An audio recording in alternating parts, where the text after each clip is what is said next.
નમસ્કાર, અમારી વિશેષ રજૂઆત જ્યોતિષ ચક્રમાં આપનું સ્વાગત છે અને હું છું આપની સાથે કોમલ.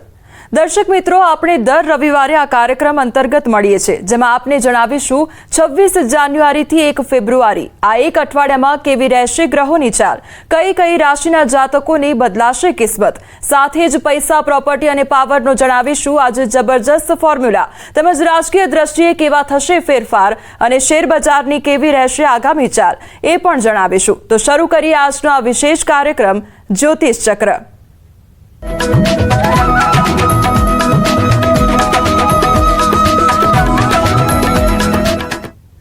12 રાશિના જાતકો માટે આગામી 26 જાન્યુઆરીથી 1 ફેબ્રુઆરી સુધીનું આ અઠવાડિયાનું ફળકથન કેવું રહેશે એ જ વિશે તમામ માહિતી અને માર્ગદર્શન પૂરું પાડવા ન્યૂઝ 18 ગુજરાતીના સ્ટુડિયો પર ઉપસ્થિત છે બેજાન દારૂવાલાના પુત્ર, જાણીતા જ્યોતિષ અને સેલિબ્રિટી એસ્ટ્રોલોજર ચિરાગ બેજાન દારૂવાલા. સૌપ્રથમ તો આપનું સ્વાગત છે અમારા વિશેષ કાર્યક્રમ જ્યોતિષ ચક્રમાં. શ્રી ગણેશાય નમઃ. સૌપ્રથમ આપણે વાત કરીએ ચિરાગભાઈ, સૌ દર્શકો આગામી અઠવાડિયાનું પોતાનું ફળકથન સાંભળવા બેઠા છે, તો સૌપ્રથમ આપણે રાશિફળની વાત કરી લઈએ અને પ્રથમ 9 રાશિના જાતકોનું રાશિફળ કેવું રહેશે તેના વિશે જાણીએ. શ્રી ગણેશાય નમઃ. નમસ્કાર મિત્રો, કેમ છો?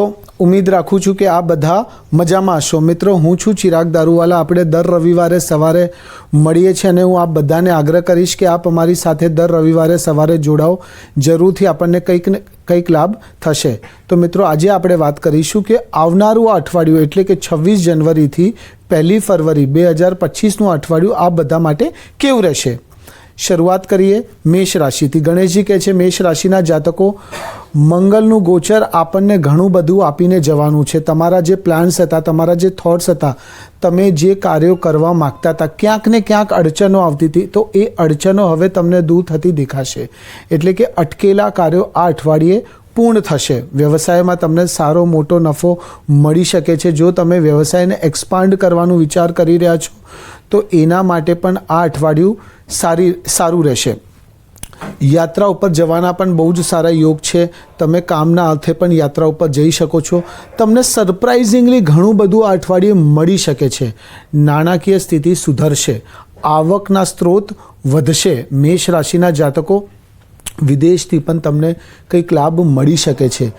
તમને આ અઠવાડિયે તમારું જે નેટવર્કિંગ છે એના ઉપર ધ્યાન આપવું પડશે. તમારું નેટવર્કિંગ સુધરશે. તમે મજબૂત, પ્રભાવશાળી લોકોના સંપર્કમાં આવી શકો છો અને એ લોકો આપણને આપણા વ્યવસાયમાં, કરિયરમાં આગળ વધારવામાં મદદગાર સાબિત થશે. અટકેલા પૈસા પણ તમને પાછા મળી શકે છે. મેષ રાશિના જાતકો, જો યાત્રા ઉપર જઈ રહ્યા છો તો તમારો સ્વાસ્થ્યનું પણ ખાસ ધ્યાન રાખજો. આ અઠવાડિયું તમારું પોઝિટિવલી અને સારી રીતે નીકળશે. એન્જોય કરો. બીજી રાશિ વૃષભ રાશિ. ગણેશજી કહે છે વૃષભ રાશિના જાતકો, અત્યારે નહીં તો ક્યારે નહીં, જે કાંઈ કરવું છે, જેવી રીતે કરવું છે એની પાછળ પડી જાઓ. ખરેખર તમે જો પાછળ પડી જશો તો તમને લાભ મળશે. આ અઠવાડિયે તમે ઘણા બધા કાર્યો કરી શકો છો. જે લોકો નોકરી કરી રહ્યા છે, નોકરી બદલવાનું વિચાર કરે છે, સારી ઓપોર્ચ્યુનિટીઝ શોધી રહ્યા છે, તો સારી ઓપોર્ચ્યુનિટીઝ તમને મળી શકે છે. વૃષભ રાશિના જાતકો, આ સપ્તાહ તમને મિશ્ર પરિણામો મળશે.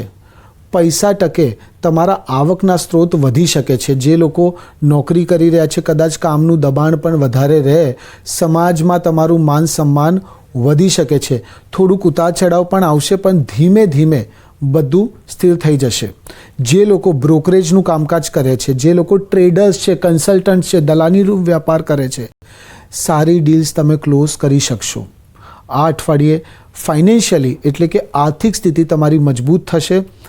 કોઈ પણ પ્રકારનું રોકાણ કરી રહ્યા છો, શેર બજારમાં રોકાણ, પ્રોપર્ટીમાં રોકાણ, કોઈ પણ પ્રકારનું જમીનમાં રોકાણ, તો એક્સપર્ટ્સ, વિશેષજ્ઞની સલાહ લઈને તમે જો રોકાણ કરશો તો તમને આવનારા સમયમાં 100% સારો ફાયદો જોવા મળશે.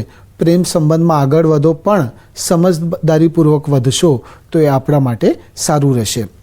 આપ શું કરી શકો છો? શુક્રવારના દિવસે લક્ષ્મીજીની પૂજા અર્ચના કરો, સફેદ વસ્તુઓનું દાન કરો અને ઓમ શ્રીમ રીમ શ્રીમ મહાલક્ષ્મી નમઃનો જાપ કરશો તો તમને ખરેખર એનો બહુ જ સારો ફાયદો જોવા મળશે. વૃષભ રાશિના જાતકો, આ અઠવાડિયું તમારું સારી રીતે નીકળશે. ત્રીજી રાશિ મિથુન રાશિ, ગણેશજી કહે છે મિથુન રાશિના જાતકો, તમારા વ્યવસાયમાં, તમારા પ્રોફેશનલ લાઈફમાં, કરિયરમાં જે ઉતાર ચઢાવ ચાલી રહ્યું હતું એ ઉતાર ચઢાવ હવે દૂર થતું દેખાય છે. બીજું, જે લોકો વિદ્યાર્થી છે, જે લોકો વિદેશ જઈને કાર્ય કરવા માંગે છે, ભણવા માંગે છે, અથવા તો બીજા રાજ્યમાં જઈને સારી યુનિવર્સિટીમાં એડમિશન લેવા માંગે છે, જે વિદ્યાર્થીઓ કોમ્પિટિટિવ એક્ઝામ્સ આપી રહ્યા છે, સારા પરિણામો મળી શકે છે.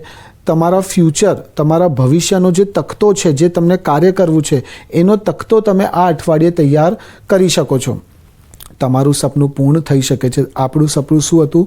પોતાનું ઘર બનાવવાનું, પોતાની ગાડી લેવાની. તો એ પણ આ અઠવાડિયે શક્ય છે.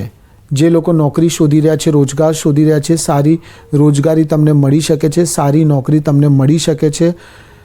સૌથી ઇમ્પોર્ટન્ટ, જે લોકો લગ્ન કરવા માંગે છે, સારા પાત્રો શોધી રહ્યા છે, તો સારા પાત્રોનું આગમન થઈ શકે છે અને લગ્નની તારીખ પણ નક્કી થઈ શકે છે. રિલેશનશિપને નેક્સ્ટ લેવલ ઉપર લઈ જવાનું વિચાર કરી રહ્યા છો મિથુન રાશિના જાતકો, તો એ પણ આપણા માટે આ અઠવાડિયે શક્ય છે. એમ કહી શકો છો કે આ અઠવાડિયે તમારું પર્સનલ લાઈફ અને તમારી પ્રોફેશનલ લાઈફ બંને સુધરતી જોવા તમને મળશે અને ખુશીઓનું આગમન તમારા જીવનમાં થશે. આ અઠવાડિયું મિથુન રાશિના જાતકો, તમે માનસિક રીતે થોડુંક થાક પણ અનુભવી શકશો, પણ ચિંતા કરવાની જરૂર નથી. ધીમે ધીમે તમે પોતાને એક સારા મુકામ ઉપર લઈ જઈ શકશો. આ અઠવાડિયું તમારું સારી રીતે નીકળશે. ચોથી રાશિ, કર્ક રાશિ. ગણેશજી કહે છે કર્ક રાશિના જાતકો, બહુ જ મહેનત કરો છો, બહુ જ એફર્ટ્સ આપો છો, પરિણામો નથી મળતા. તો તમે જે પાસ્ટમાં એફર્ટ્સ આપેલા છે, તમે જે મહેનત કરી લે છે, જેનું પરિણામ તમને નહોતું મળ્યું, તો આ અઠવાડિયે તમને એનું પરિણામ મળી શકે છે. શેર બજારમાં રોકાણ કરેલું છે, જેનું રિટર્ન તમને નહોતું મળતું, પ્રોપર્ટીમાં રોકાણ કરેલું છે, જેનું રિટર્ન તમને નહોતું મળતું, તો એનું સારું રિટર્ન પણ, સારો નફો પણ તમને મળી શકે છે. તમારું જે સ્ટ્રેસ લેવલ છે એ આ અઠવાડિયે તમને ઓછું થતું દેખાશે. એમ સમજી લો, તમારા જીવનમાં ખુશીઓનું આગમન થશે. જે ચિંતાઓ હતી એ ચિંતાઓ દૂર થશે અને કોઈ પણ પ્રકારનો લીગલ કેસ ચાલે છે, કોઈ પણ પ્રકારનો પોલીસ કેસ ચાલે છે, તો એમાં સમાધાન થઈ શકે છે, અથવા તો કોર્ટ કેસ, પોલીસ કેસ આપણા ફેવરમાં પણ આવી શકે છે. આ અઠવાડિયું ગયા અઠવાડિયા કરતાં બહુ જ અનુકૂળ છે, પણ કંઈ પણ વિચાર કરો, સમજી વિચારીને કરજો. ઉતાવળમાં કોઈ પણ નિર્ણય ના લેતા. ઉતાવળમાં લીધેલા નિર્ણયો નુકસાનકારક સાબિત થઈ શકે છે, એટલે એનું તમને ખાસ ધ્યાન રાખવું પડશે. બાકી આ અઠવાડિયું તમારું સારી રીતે નીકળશે. પાંચમી રાશિ, સિંહ રાશિ. ગણેશજી કહે છે સિંહ રાશિના જાતકો, જેટલું વધારે વિચાર કરશો એટલું કન્ફ્યુઝનમાં રહેશો, સ્ટ્રેસમાં રહેશો અને કાંઈ પણ નહીં કરી શકો. એટલે વધારે વિચાર કર્યા કરતાં જે કાર્ય કરવું છે કરી નાખો.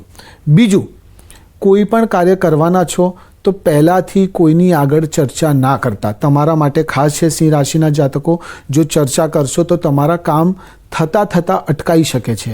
અચાનક તમને તમારા જીવનમાં સરપ્રાઇઝિંગલી અચાનક ઘણું બધું મળે છે. એટલે આનું તમને અચૂક ધ્યાન રાખશો તો તમને ખરેખર મજા આવશે. તમને સારો નફો પણ મળી શકે છે. જે લોકો નોકરી કરી રહ્યા છે, સ્ટાર્ટઅપ કરવાનું વિચાર કરી રહ્યા છે, પોતાનું નવું વ્યાપાર શરૂ કરવાનું વિચાર કરી રહ્યા છે, તો સ્ટાર્ટઅપ માટેનું અઠવાડિયું છે. સારા ઇન્વેસ્ટર્સ તમને મળી શકે છે, સારા બિઝનેસ પાર્ટનર્સ તમને મળી શકે છે. પણ તમે જે કંઈ પણ કરો, પ્રોપર રિસર્ચ કરીને કરશો. બ્રેક બાદ આપનું સ્વાગત છે. હવે અન્ય 3 રાશિના જાતકો વિશે વાત કરીશું અને જાણીશું કે આવનારું અઠવાડિયું તેમના માટે કેવું રહેશે.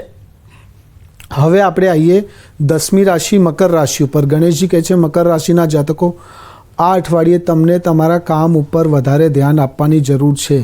જે પાસ્ટમાં જે તમે નહોતા કરી શકેલા એ તમે આ અઠવાડિયે કરી શકશો. આ અઠવાડિયે તમને સારા ઇન્વેસ્ટર્સ પણ મળી શકે છે. તમારું સપનું પૂર્ણ થઈ શકે છે. તમે ઘર, જમીન, ઓફિસ કંઈ પણ ખરીદવાનું વિચાર કરી રહેલા કે નવી ગાડી, નવું વ્હીકલ ખરીદવાનું વિચાર કરી રહેલા, તો એ પણ આપણા માટે શક્ય છે. યાત્રાના બહુ જ પ્રબળ યોગો દેખાય છે. તમે કામ અર્થે યાત્રા જઈ શકો છો. ફરવા જવાનું વિચાર કરતા હતા એ થઈ શકે છે. ધાર્મિક સ્થળ ઉપર જવાનું વિચાર કરતા હતા તો એ પણ શક્ય છે. તમને ખાલી તમારા સ્વાસ્થ્યનું ખાસ ધ્યાન રાખવું પડશે. મકર રાશિના જાતકો, વિદ્યાર્થીઓ માટે પણ આ અઠવાડિયું સારું રહેશે. સારી ઓપોર્ચ્યુનિટીઝ, તમારું જે વિઝન ક્લિયર નહોતું, તમે જે વિચાર કરતા હતા, તમારું જે ટાર્ગેટ હતું, અત્યાર સુધી તમે ઇનસ્ટેબલ હતા, ઉતાર ચઢાવ ઘણું હતું, તો એ તમને સ્થિરતા જોવા મળશે. મકર રાશિના જાતકો, આ અઠવાડિયું તમે એક વિઝન બનાવશો અને એના ઉપર કાર્ય કરશો અને એમ ગણી લો કે આ અઠવાડિયું તમારું ભવિષ્ય નક્કી કરશે. મકર રાશિના જાતકો, બીજું કોઈક શુભ કાર્યક્રમમાં ભાગ લેવાની તકો પણ તમને મળશે. ગવર્મેન્ટ તરફથી તમને સારો ફાયદો મળી શકે છે. જે લોકો નોકરી કરી રહ્યા છે, જે લોકો ગવર્મેન્ટ જોબમાં છે, સારી પોસ્ટિંગ, સારી જગ્યાએ ટ્રાન્સફર અથવા તો પ્રમોશન પણ તમને મળી શકે છે. નોકરીની સાથે સાથે જો તમે સાઈડ બાય સાઈડ કંઈક વ્યાપાર ચાલુ કરવાનું વિચાર કરી રહ્યા છો તો એ પણ આપણા માટે શક્ય છે. તમે રિલેશનશિપને નેક્સ્ટ લેવલ ઉપર લઈ જવા માંગો છો, તમારા પાર્ટનરને તમારા પરિવારના સદસ્યો સાથે, મિત્રો સાથે ઇન્ટ્રોડ્યુસ કરવાનું વિચાર કરી રહ્યા છો તો એ પણ શક્ય છે. એમ ગણી લો કે આ અઠવાડિયે તમારી પર્સનલ લાઈફ અને તમારી પ્રોફેશનલ લાઈફ બંને તમને સુધરતી જોવા મળશે. અને અનએક્સપેક્ટેડ મોનેટરી ગેઇન્સ એટલે કે એવા પૈસા જે કદાચ આપે વિચાર્યા પણ નહીં હોય એ પણ શક્ય છે. અટકેલા પૈસા પણ તમને પાછા મળી શકે છે. મકર રાશિના જાતકો, ખાલી તમને એક્ટિવ રહેવાની જરૂર છે.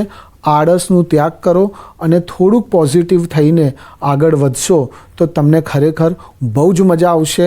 આ અઠવાડિયે તમને તમારા જીવનમાં ખુશીઓનું આગમન થતાં જોવા મળશે. અઠવાડિયું તમારું સારી રીતે નીકળશે. 11મી રાશિ કુંભ રાશિ. ગણેશજી કહે છે કુંભ રાશિના જાતકો, નોકરી બદલવાનું વિચાર કરી રહ્યા છો, સારી ઓપોર્ચ્યુનિટી શોધી રહ્યા છો તો થોડુંક રોકાઈ જાઓ. જલ્દબાજીમાં, ઉતાવળમાં કોઈ પણ નિર્ણય ના લેતા. ઉતાવળમાં લીધેલા નિર્ણયો નુકસાનકારક સાબિત થઈ શકે છે. તમે મોટા મોટા કાર્યો પણ સરળતાથી પૂર્ણ કરી શકશો. આર્થિક રીતે તમને સારો ફાયદો જોવા મળશે. આવકના સ્ત્રોત વધશે. પરિવાર તરફથી તમને બહુ જ સારો સહયોગ પણ જોવા મળશે. જો તમે બીજા રાજ્યમાં, બીજા શહેરમાં જઈને કાર્ય કરવા માંગો છો, નોકરી કરવા માંગો છો તો એ પણ આપણા માટે શક્ય છે. આ અઠવાડિયે ખાલી તમને મન શાંત રાખવાની જરૂર છે. ગુસ્સે ના થઈ